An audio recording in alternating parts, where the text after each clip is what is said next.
Welcome to Christmas from the North Pole, Christmas Countdown from Geek, Alabama. Join us every day during the Christmas season where we talk about stories from the North Pole and Santa Claus. And here to tell your stories is your host, Nathan Young. Welcome to Christmas from the North Pole, Christmas Countdown.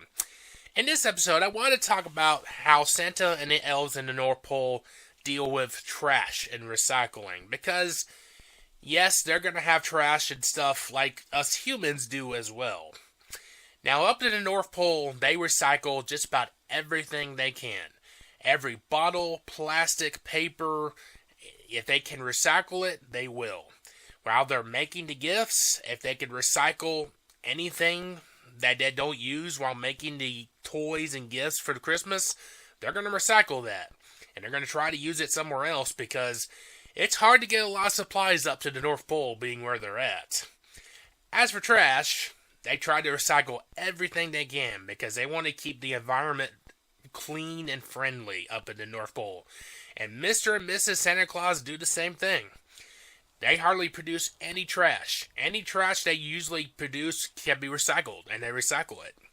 Because it's good for the environment. It's good for all the wild animals that live up in the North Pole, like the polar bears.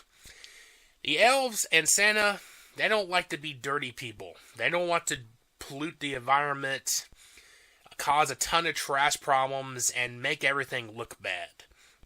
Then they developed this policy a long time ago that anything that they have to throw away, they are going to recycle as much as possible.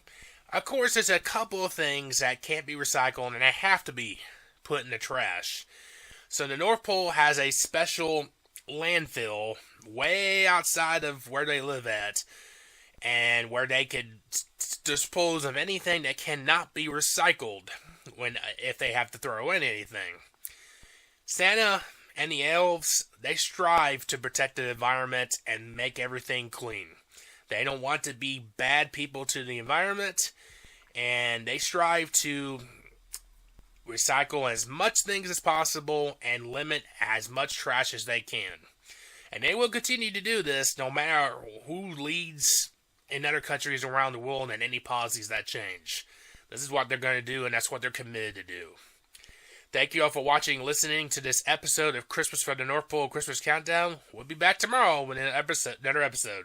Have a good day, everybody.